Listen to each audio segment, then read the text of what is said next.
ഇത് ഞങ്ങളുടെ കുടുംബത്തിന്റെ അഭിമാന പ്രശ്നമാണ്. അതിനുവേണ്ടി എത്ര പേരെ വേണമെങ്കിലും ഞാൻ കൊന്നിരിക്കും. പണ്ട് നമ്മുടെ വാപ്പയെ ഇവൻ ലോറി കയറ്റി ഇന്ന് സ്വന്തം തന്തയെ തന്നെ കൊന്നിരിക്കുക. അവൻ പറയുന്ന പോലെ നമ്മളെ കൊല്ലാൻ വേണ്ടി ഒരു ചെറിയ സ്കെച്ചെങ്കിലും ഇടാതിരിക്കും തോന്നുന്നു. അതിനൊരു സംശയവും വേണ്ട. അതിനു മുമ്പ് നമുക്കങ്ങ് പണി കൊടുത്താല് പണിന്ന് വെച്ചാ അവനെ തട്ടിക്കളയാന്നാണ് ഉദ്ദേശിച്ചത്. അതേ മാലിക്, ആ ചൂണ്ട ചെറിയ ചെക്കൻ അവനെ എത്രയും പെട്ടെന്ന് ഇവിടെ നിന്ന് നാട് കടത്താം. പക്ഷെ ദേവരാജൻ വിഷമ അവനെ ഇവിടെ തന്നെ ഇപ്പൊ തന്നെ തീർത്തേക്കാം. ഇവിടെ വെച്ചോ? കെട്ടിയ ഒരു 4 മാസം ഞാൻ അകത്തേക്ക് പോയിട്ട് പുറത്ത് വന്നേക്ക. എന്നെ ഓർത്ത് നീ വിഷമിക്കണ്ട. ചേട്ടൻ എന്തിനാ പോകുന്നത്? ഞാൻ പോന്നേ. ചേട്ടന് വേണ്ടി എന്തും ചെയ്യും ഞാൻ. ഒളിച്ചിരുന്ന് കേൾക്കുമായിരുന്നു തെണ്ടി. അവനവൻ ചെയ്യുന്നത് അവനവൻ തന്നെ അനുഭവിക്കണം. നീ പറ മാലിക്.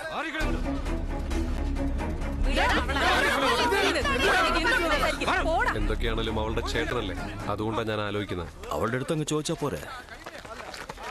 എന്തുവാടേ ഈ ചെറിയ കാര്യത്തിനാണ് ഇത്ര ആലോചിക്കുന്നത്? ചേച്ചി വാ. അതാണ് മര്യാദയ്ക്ക് പൊക്കോ, അല്ലെങ്കിൽ തീർത്തളയും ഞാൻ. പെങ്ങളാണെന്ന് ഞാൻ നോക്കില്ല. പൊക്കോണം.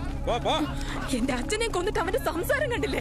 5 മിനിറ്റ് സമയം തരാം. ഒറ്റ ഒരുത്തന്നെ ഇവിടെ കാണരുത്. പൊക്കോണം എല്ലാവരും. ചേട്ടാ, അവനെ വെറുതെ വിടാൻ പാടില്ല. അവനെ കൊന്നേക്കും.